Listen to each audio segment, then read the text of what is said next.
Now that is my long spiel for this moment, and now I'm very happy to introduce you, and please welcome President Eric Shiner and Stephen Burks.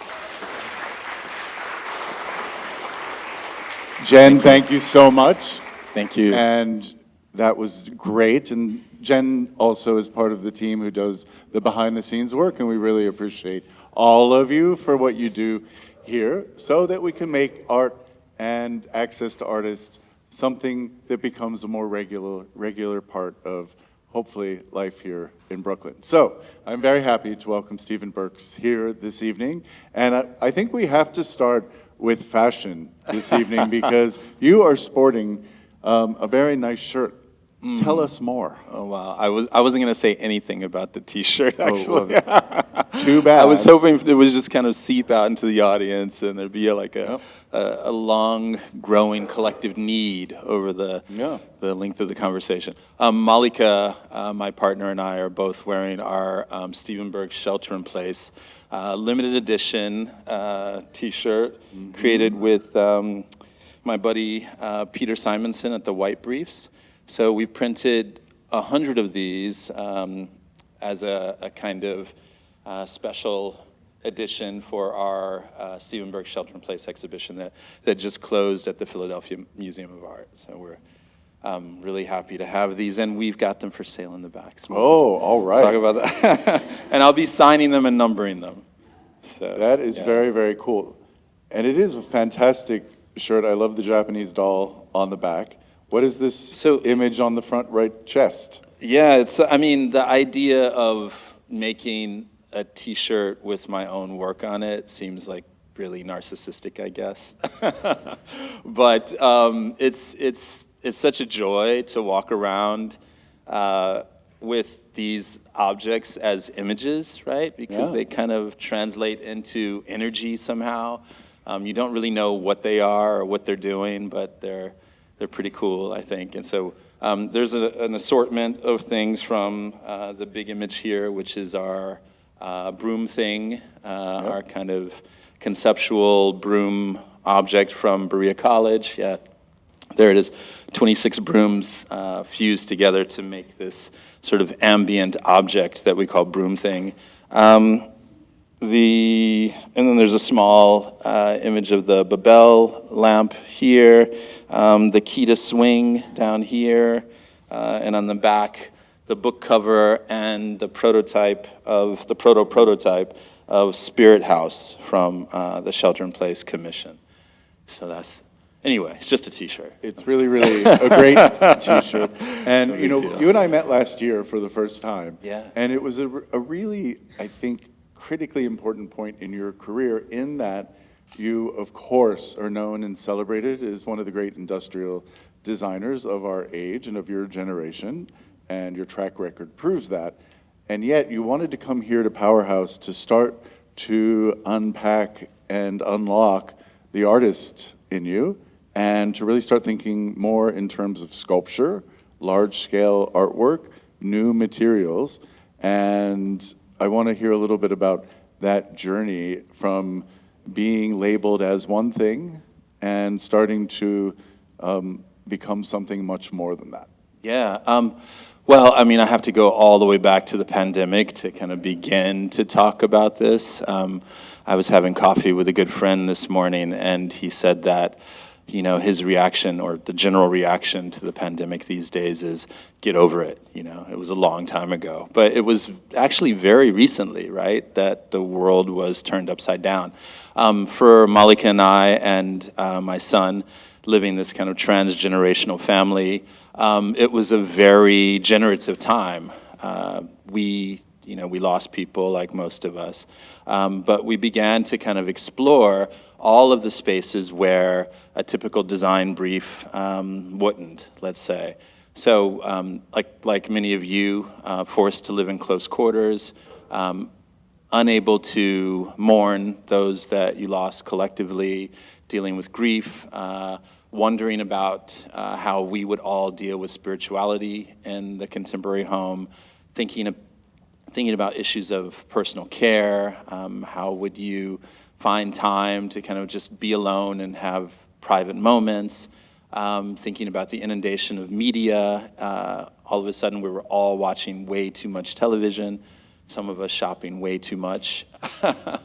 Thinking about the proliferation of devices. I think there's a statistic that says most households have something like 7 devices, portable devices each.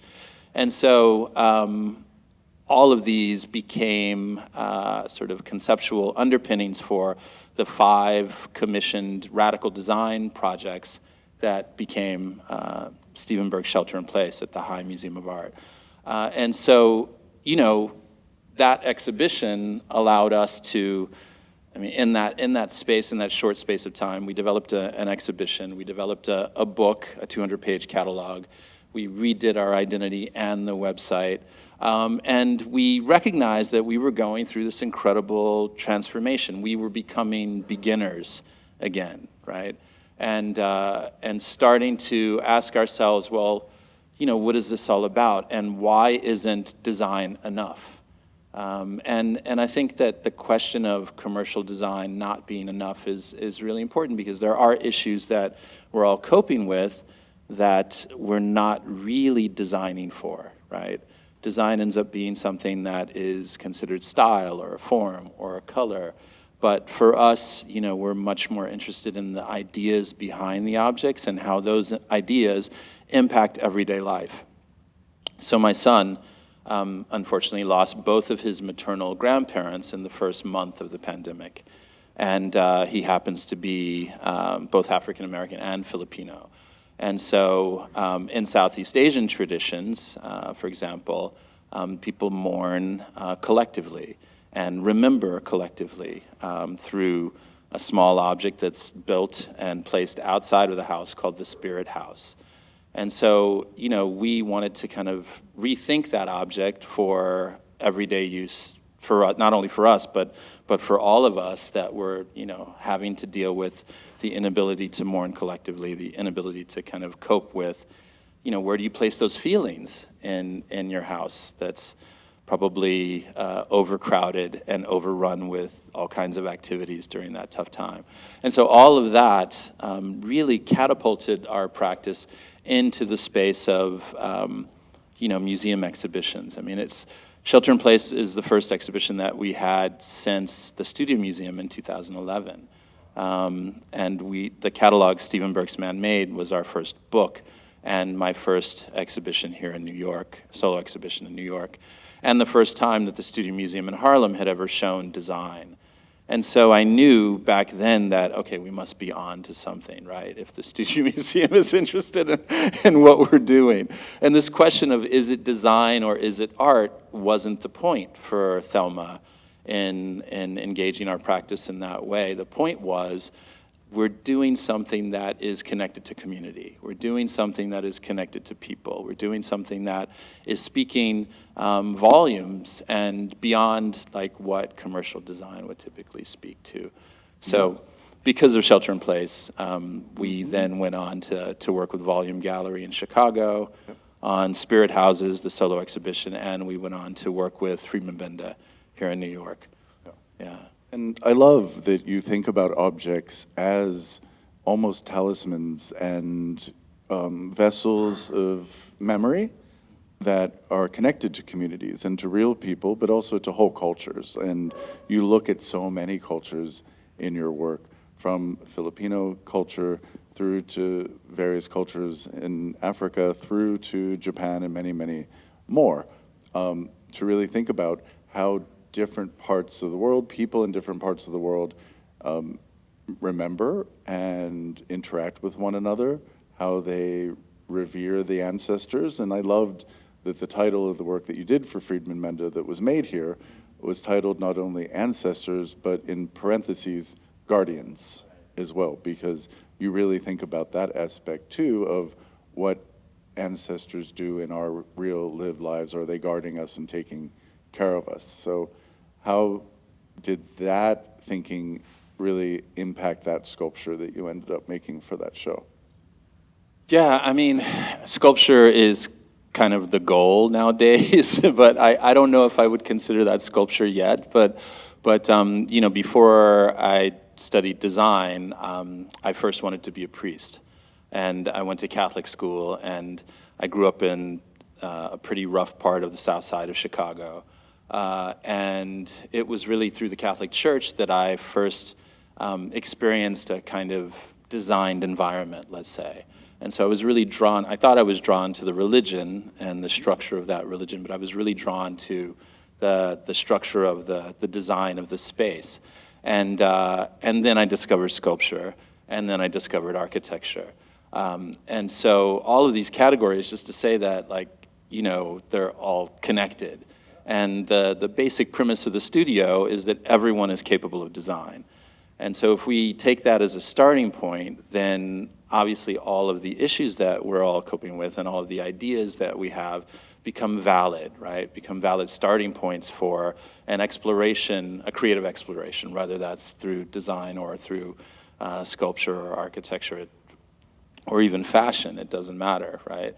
And so, you know, if we also take that as a starting point, then we realize that design is a Western concept, meaning that, you know, the 20th century notion of the designer was really developed in Europe and evolved out of the Bauhaus, right? And so I wanted to, I guess, early in my career, kind of break that wide open. Because obviously, being where I'm from, I happen to be the first and only African American to work for all of my clients, even in 2024. And going around the world and working in places like Senegal and Rwanda and Kenya and Ghana and South Africa and Mexico and Indonesia and the Philippines and all over Europe and Colombia and Peru, et cetera, right? The message to me was reinforced that, you know, we in the West, quote unquote, in the minority world, in the kind of Eurocentric basis of what we think of design as, don't think of those practices in all those places from all those cultures as design, right? We separate design and craft, and we separate this idea of luxury from craft, right? And so there's a clear hierarchy that's being developed that privileges one culture over another. And so the idea of, for us, of advocating for greater diversity in design, a more pluralistic vision of design, creating space at the table for more voices to come forward in design has always been really important.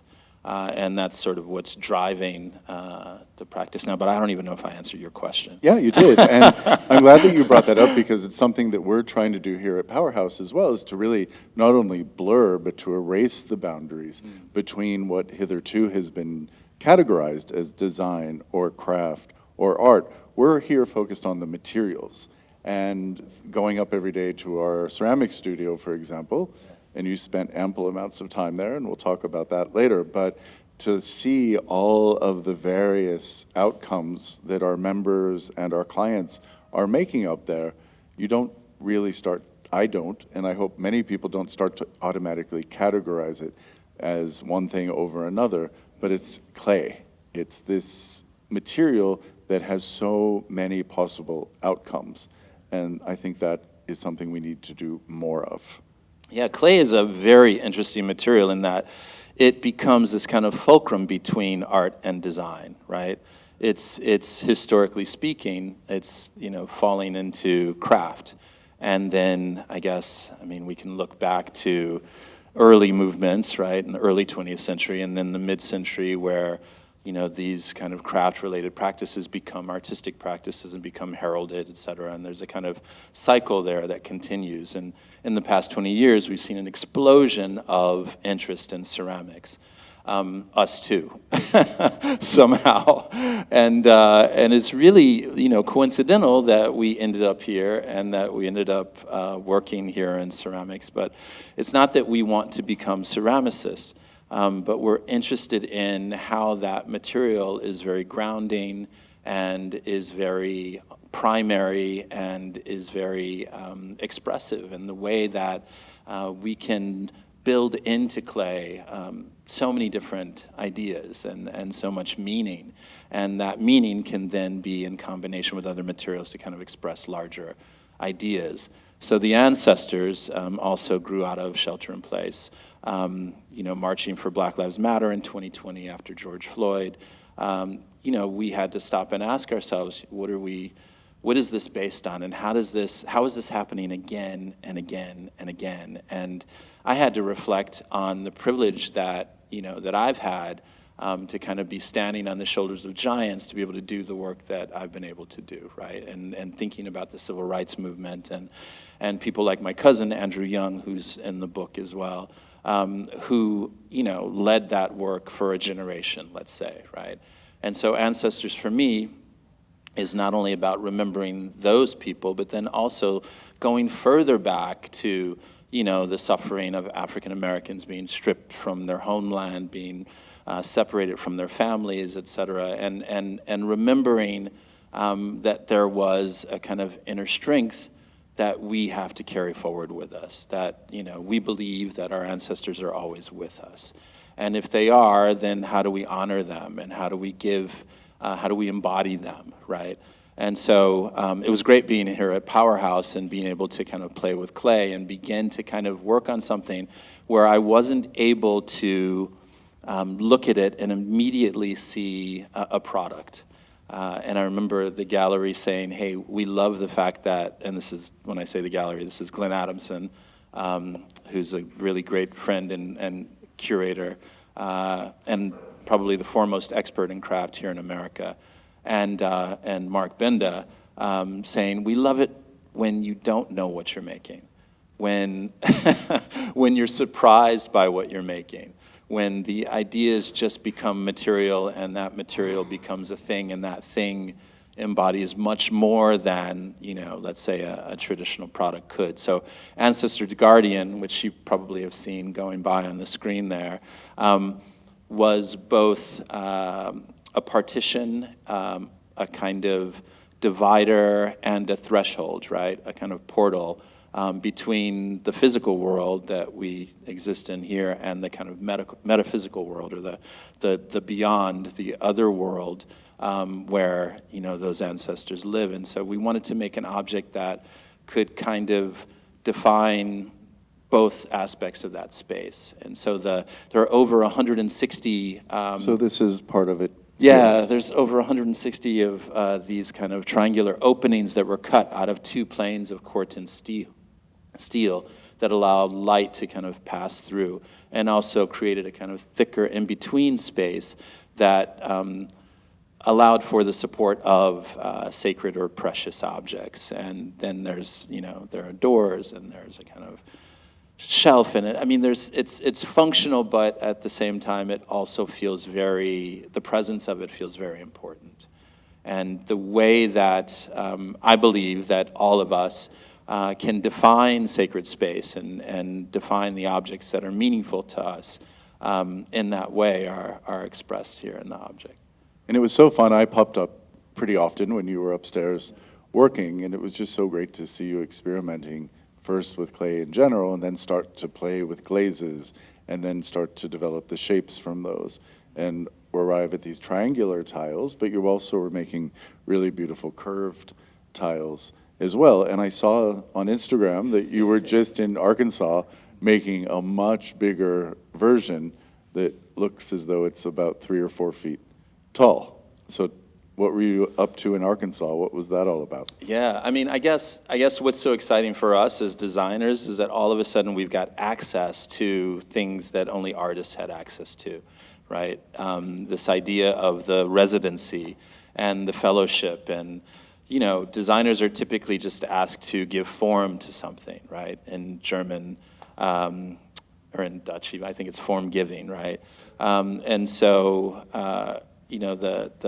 the way that now we're able to do a lot more, or actually make whatever we want, being in an artist residency, is so liberating, right? And so the other pieces that you're talking about, we're calling those amplifiers, and those kind of came from just experiments we were doing with clay, and like trying to kind of understand. We're super naive when it comes to ceramics. Like, we've had no formal education in ceramics. And so we were doing things like, and I don't know if any of you work in clay, but drying the tiles on a non-absorbent surface, right?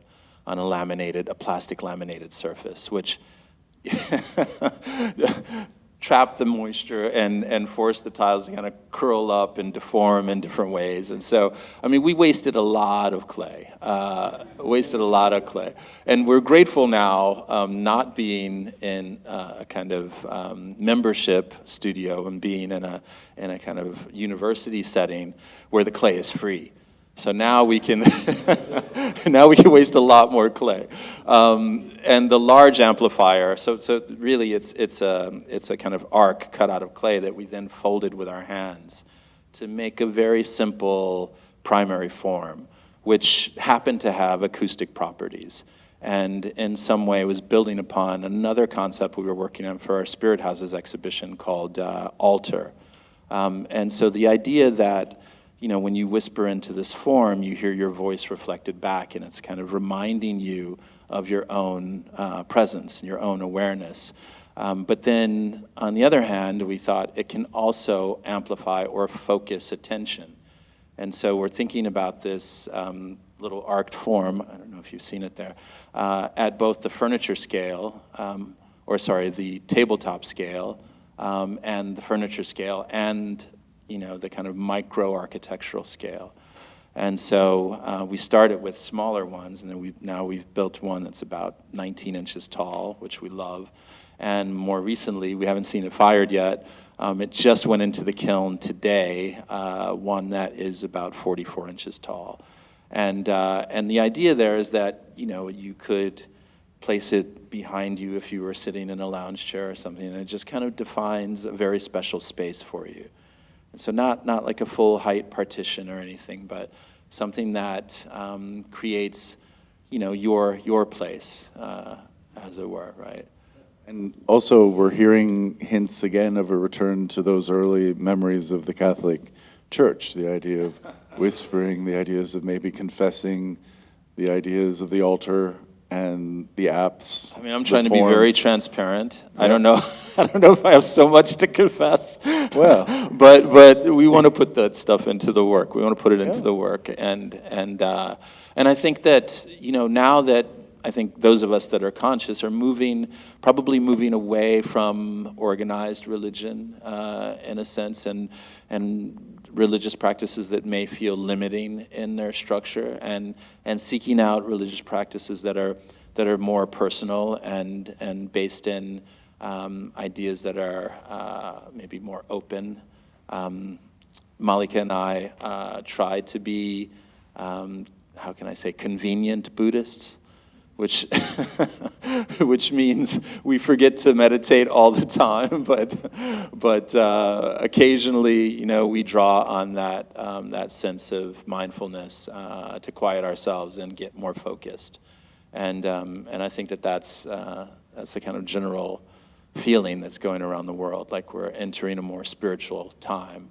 100%, and we definitely need it right now. The good news is with Buddhism and meditation, you don't have to practice regularly to be known as an acolyte. It's much more about how you do this in your head is just part of random daily thinking. But have you ever spent time in Japan, like in formal meditative environments? Yeah, I have. I actually lived in Japan during grad school, and I worked in Japan, and you know, I was sort of teeter-tottering between becoming an architect and working in design, and my undergrad's in design, and then I did grad school for architecture. And so while at Columbia, there were 6 positions available in Japan, and I went over to work in Tokyo. But my very first trip out of the country when I was 21 happened to be to Osaka, and to Kyoto. So yeah, I'm familiar with that. So how many days were you there on that first trip, and what did you do while you were there?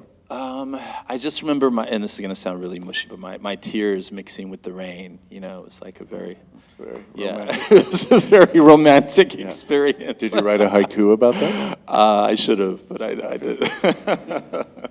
Yeah. No, but there are certain places where you feel a deeper connection to craft and to the kind of outward physical and material expression of spirituality. And, that's sort of what I believe is connected to the legibility of design, the way that we can understand how a thing is made, and that then engages our imagination and kind of draws us in and gets us closer to, a relationship with that thing. And Japan just gets it so right, and has for centuries, obviously. So walking in to a temple, walking in to a garden, you sense that import and the juxtaposition between design and use and religious ceremony and all of the things that are combined there. But you really sense that they get it perfectly right every single time. At least I did in my first experience in Japan, which also happened when I was 20, going to Kobe and Osaka for a couple of days and just feeling immediately at home there, even though I stuck out like a sore thumb. You stick out like a sore thumb there. And I used to get into the club for free. No way, how? But I just want to interject. I mean, I think what we found so refreshing as we're doing this residency in Fayetteville, Arkansas, of all places, is that a place like Arkansas can also get it right. Also. Absolutely. Faye Jones, the architect, who the architecture school is named after, who studied, or actually worked with Frank Lloyd Wright, brought back a lot of Prairie School influences, and there's a chapel in the woods there called Thorn Crown. Thorn Crown. Yeah, which is absolutely beautiful, built from what appears to be basic 2x4s, and it's a very light, open structure, and it's not to idolize Japan or any particular place, but in all my travels, what I'm reminded of is that connection to not just the spiritual, but to the act of making that we're all capable of. Yeah. And I think that's been the lesson for me, that no one culture should be dictating taste or dictating style or dictating, let's say privilege. And so I think it's really important that we don't over idolize a place like Japan or a place like Arkansas, right?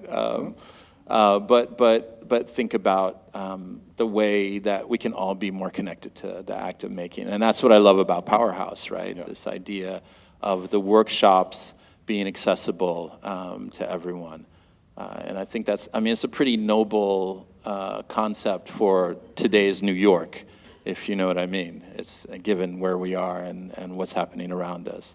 Yeah, and that's important. And recently we've been talking about how we might start to do workshops and panels around either material or process. So we've been thinking a lot about indigo lately, and thinking about how indigo is a global phenomenon. It's used in every culture, but it's used to different ends in every culture, whether that be an African tradition in blue dyeing, or shibori dyeing in Japan, or grinding of blue pigment to make paint.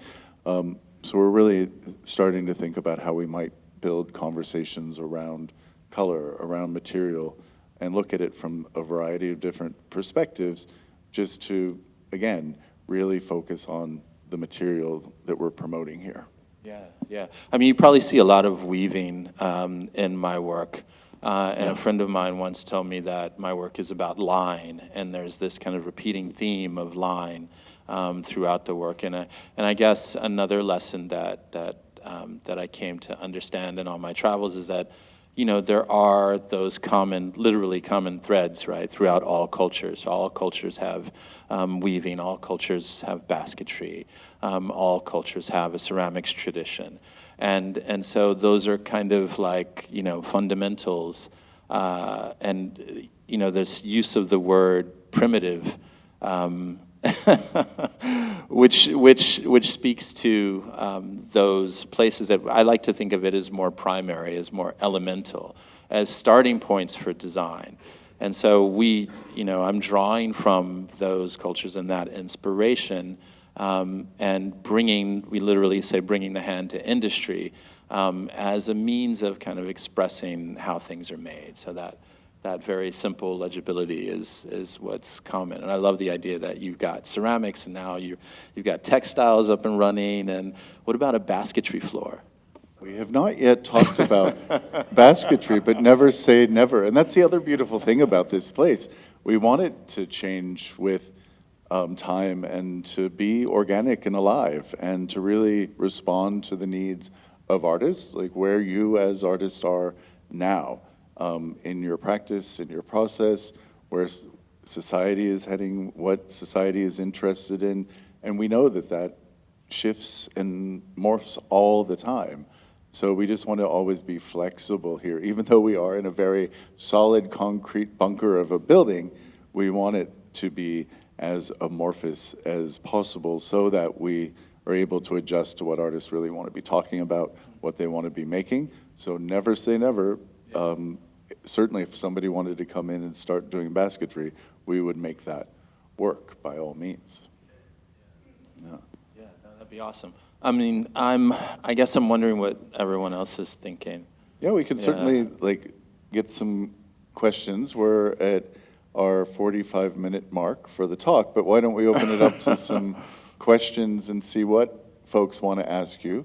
Yeah. And who would like to go first? I think we're going to share the mic, right? We are going to share one mic, and Jen is going to run around the audience and ask if folks have questions.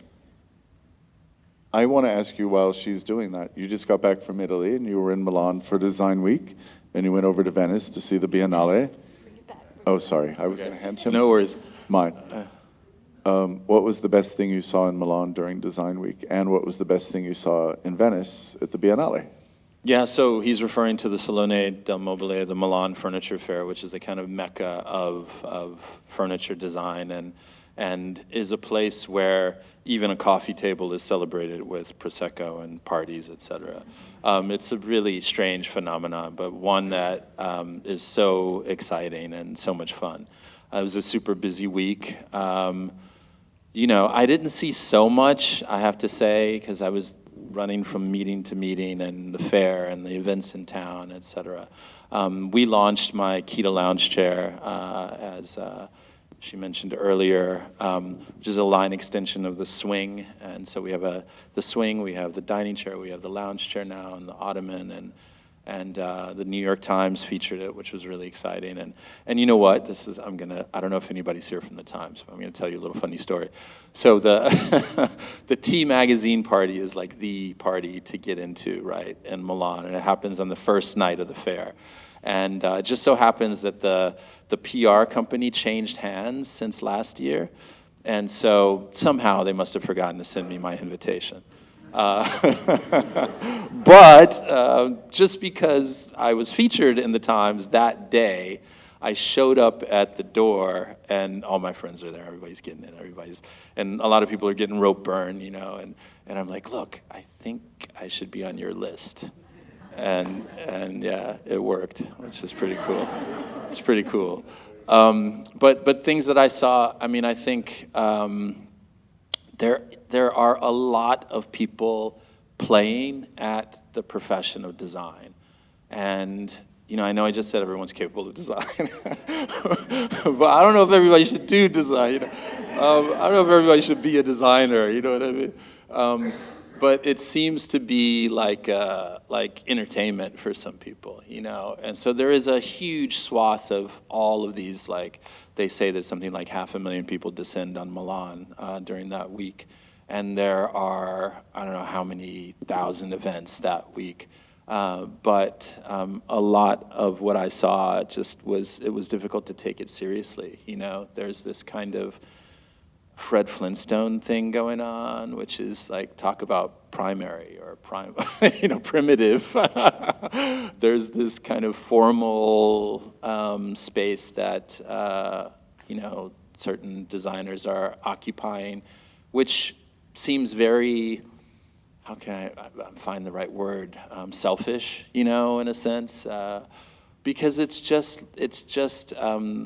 not, for me, it's not really saying anything. It's not really going anywhere. It's not trying to progress the profession. It's not trying to kind of build upon a set of ideas. It's not really, it's just, a lot of blobs and things. So there was a lot of that. I saw a lot of that. And then I was fortunate enough to go to the Venice Biennale with my buddy JW, who's in the audience, which opened the weekend after.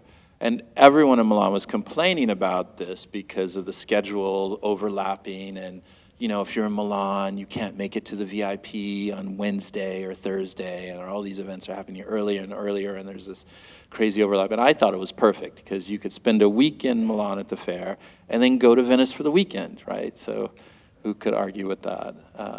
And it was, the Biennale was quite interesting in that, we were joking about it being called the post-colonial biennial because you had all of these major pavilions, like the American Pavilion, for example, being given over to the colonized, right? And so this is a very, maybe not the most politically correct critique that I'm offering at the moment. It could be offered with a lot more nuance, I could say.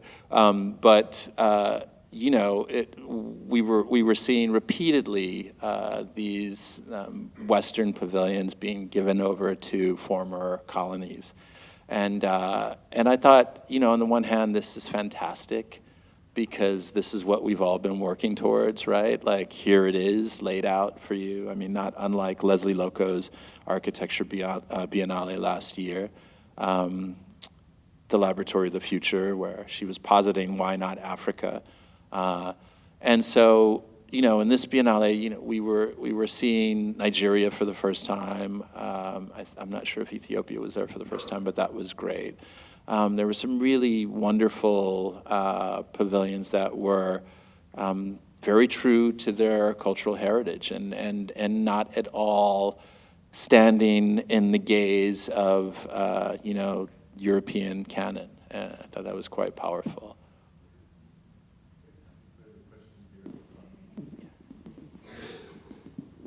Hi, thanks. Great work. Excuse me. You're talking a lot about the democratization of and maybe equality within different disciplines, art and design, and equal access for people, and then also the kind of equality across cultures and maybe material at the center of that. But I guess I want to ask something sort of that you hinted at, which was, going to grad school. I went to Columbia too. I was like, wow. And I'm really interested in art. It's like, well, okay. How do you think about scale? And then these notions of equality and culture, and having been engaged with maybe bigger scales, right, in the city and in the building, and how do you locate kind of across that spectrum your work and your ideas?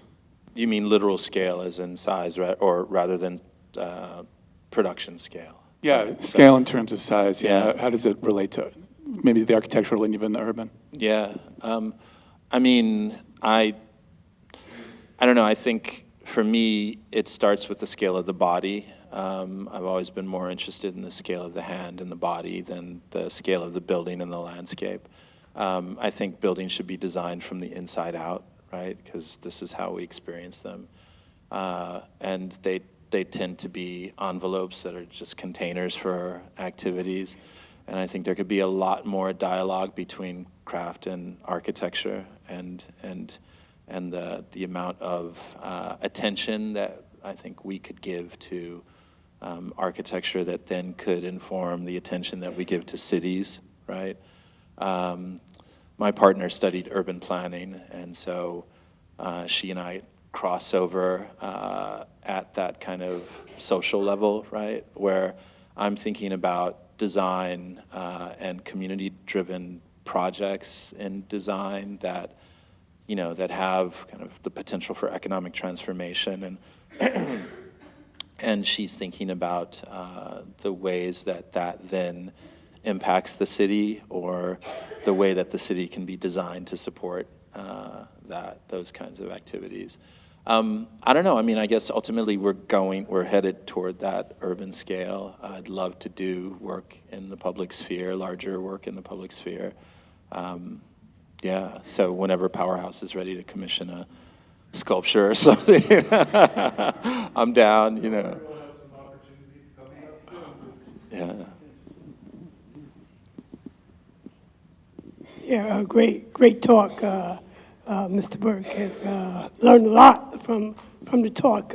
Have you thought about doing something back in your hometown of Chicago, going back to the South Side? I know the Obama Center is going up, and I'm not sure how many inner city kids know about the work you're doing, but it seems like something they would get excited about if there was something there like that you built. Yeah, I'd love to. I mean, we are in discussion with my undergrad school, Illinois Institute of Technology, about a project that engages 3 of the Mies van der Rohe residential towers there that one of my first professors in architecture renovated,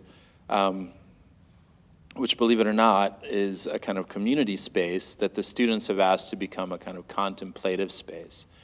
And so I think there's a need there when you talk about young people to have these spaces of reflection, and there's definitely a need for kids like growing up in the way that I grew up on the South Side to see examples of Black excellence, et cetera.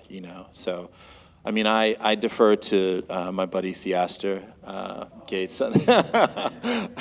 I mean, he's doing it, I'm just talking about it, but he's doing it. But we were hoping that our show would travel to Chicago, and I think ultimately, the Art Institute was the place that began my interest in art and design in general. From a very young age, I was going to the Art Institute, looking at art and thinking about how I fit into all of these stories. And I think that kind of access is where it begins. I agree with you. I'm waiting for the call, man. I'm waiting. Not waiting, I'm working towards the call, I should say that. On that front, can I just ask a quick question? You often, in your interviews that you've done in the past, you've, for a very long time, were one of the only Black designers working in the field. Do you see that changing at all? How much work needs to be done? Yeah, I mean, that's kind of heartbreaking because, still I can count on, 1 or 2 hands, all of us that are working internationally that I know of.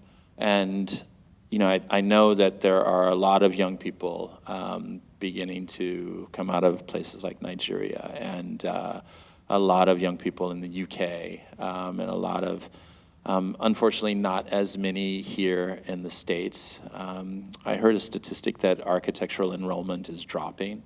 But on the other hand, more women are occupying the spaces of architecture and design schools, But people of color, on the other hand, right? I mean, we're seeing very, very minor increases in enrollment in design and in art. And I think it's, obviously, our country does not invest in art education.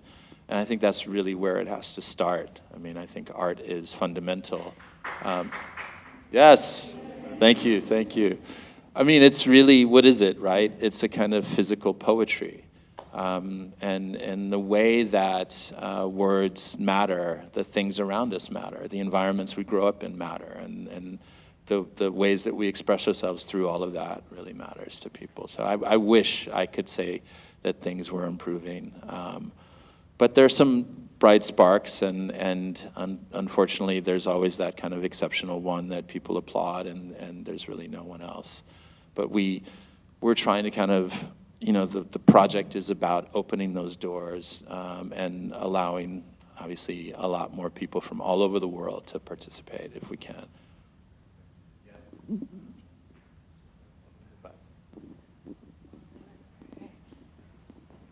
You've got me running. I'm coming. Hi. I have 2 things to say. One is a question. Well, just a question. You keep saying we. We made this decision. We decided to go with this.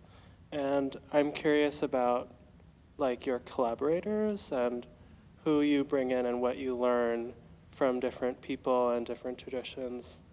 And your sort of ethics in that process. Yeah, no, I love this question. I get this question a lot. Yeah, I mean, I say we because there's a lot of people that support what we do, and the immediate we is myself and Malika there in the back wearing the matching T-shirt. Let's give her a shout out too, because she. I asked her to come up here with me, but she didn't. She declined.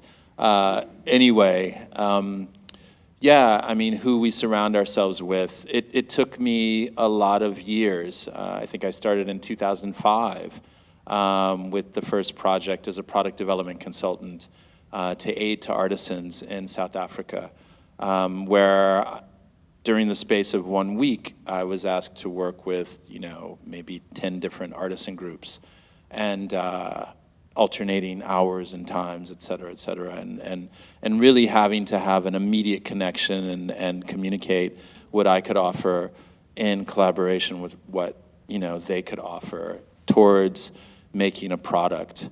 And we talk about hands having power and communal power, political power, the ability to kind of come together and make things, economic power. But we've had a lot of failures, right? I mean, the things you're seeing, all of the success, but there have been a lot of projects that have not gone forward, and there have been a lot of relationships that did not create long-term successes. And so when I talk about we, I'm speaking collectively about all of the people who have supported our practice along the way, and the immediate decisions that we're making between Malika and I are really more personal today than they were in the past. I guess the practice is moving more toward the work that we can do immediately with our hands that then ultimately, we would hope, can begin to impact communities. So for example, we've just been awarded the Joseph and Annie Albers Foundation Residency Thread in Senegal, and we'll be going to Senegal to a small village called Cynthian in February and March. Yeah, and they say that you don't really have to engage the community while you're there. You're sort of free to make anything you want. But our interest is to kind of be in dialogue with the community, to kind of understand how they see us and in a sense what their expectations are, what's their narrative around this place. And I think you're clearly coming from a place of consciousness, and those questions are always top of mind for me when I'm going to work, quote unquote, in country, right, or in the field, or in the majority world. And it's difficult to say that I know exactly who I can bring forward with me, like what relationships we can build upon. But there's a conference, the World Around. Are you guys familiar with the World Around conference? It's an architecture conference started by a friend of ours, Beatrice Galilee. And there's an event she's doing. They're doing it with Mass Design Group, which is an architecture firm also started by friends of ours. And so we're collaborating with Mass Design on a project out of Rwanda. And we have drawn, I don't know if you saw a triangle on the screen. Is the development triangle in the slideshow? Yeah.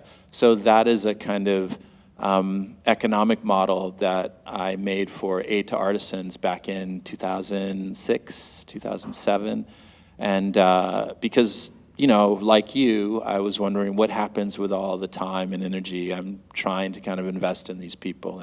And they were wondering, what role long-term would I have in their lives, and, what happens with these products, and who's going to sell them, and, where's the money coming from, and all of these very obvious questions, right? Real-world questions.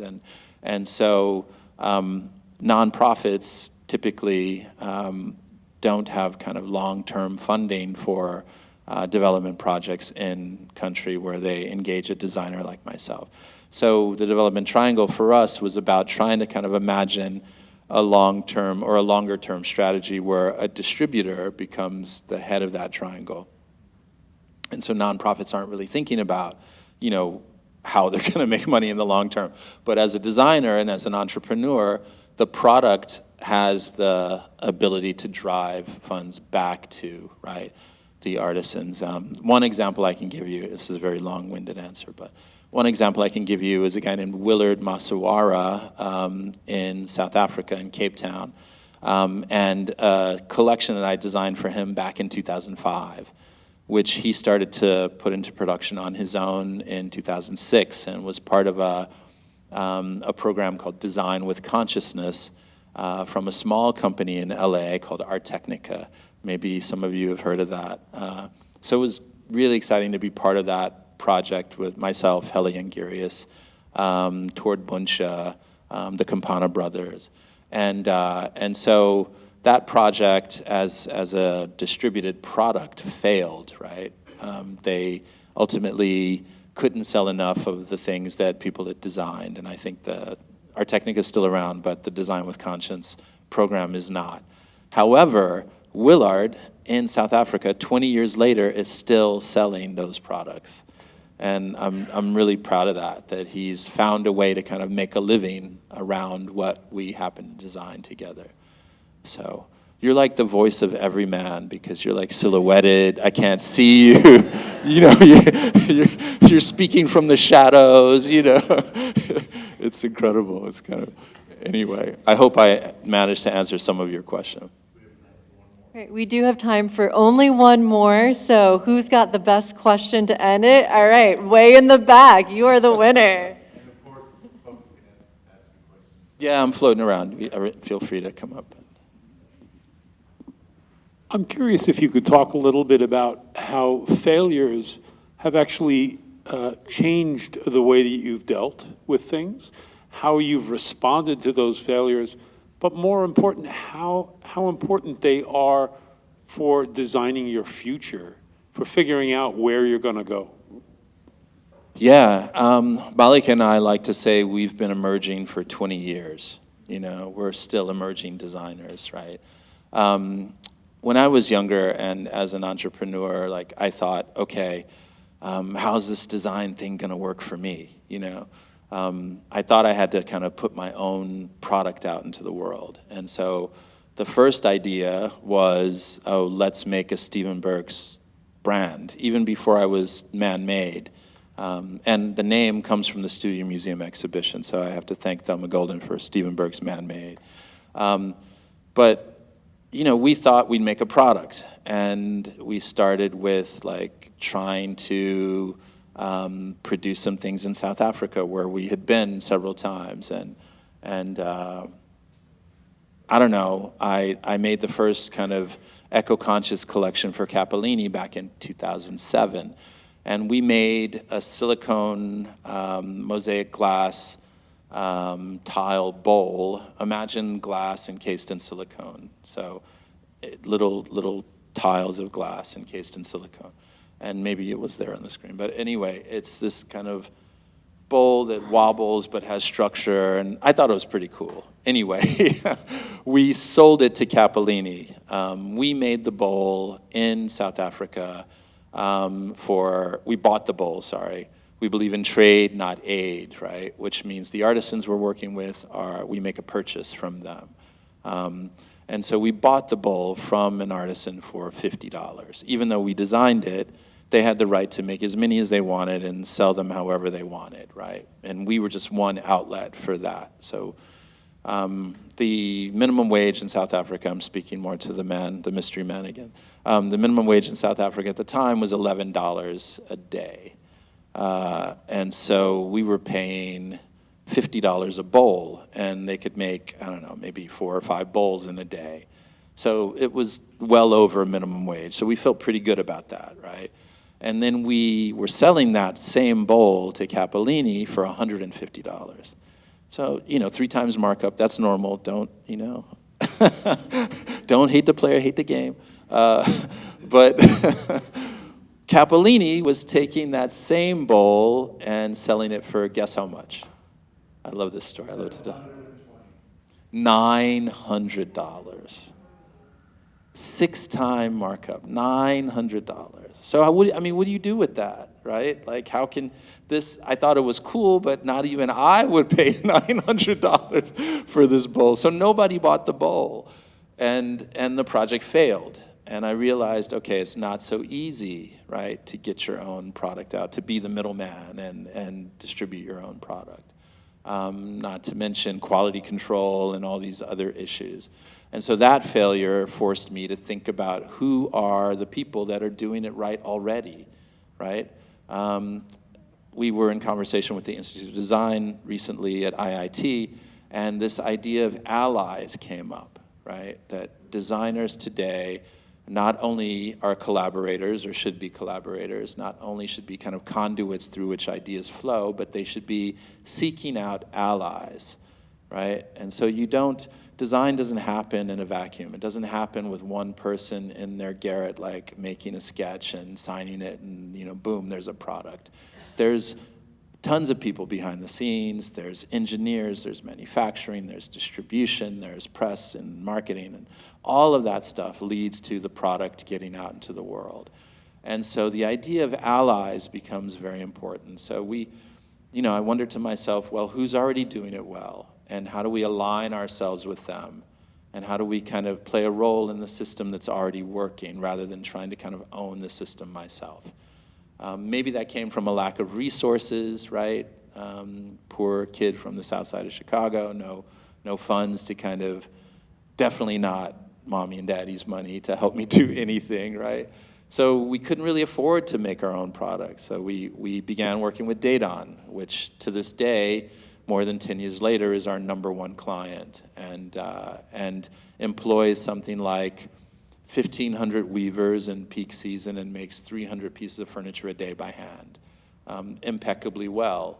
And so we kind of plug into their system and we work with them to develop these products that we hope are kind of pushing the envelope a little bit in terms of innovation, and we hope giving more agency and creativity to the artisans that make them. So that's one example. And clearly, living in New York teaches you a lot. The inability to maintain a studio for any length of time. Because rent goes up and buildings get, converted and blah, blah, blah. And so, that made me seek out the idea of the residency. And so that's transformed our practice. So now Malika and I we don't have a studio. We call ourselves a disintegrated studio. I have 2 assistants in Europe, one in Switzerland, one in Rotterdam, and Malika and I go wherever the work takes us, basically. Which we love. We're currently in residence at the University of Arkansas in ceramics. On Sunday, we're going to London and then to Sweden, where we'll be the inaugural Bruno Mathson residence in a small town called Värnamo, connecting to Swedish industry until the middle of the summer.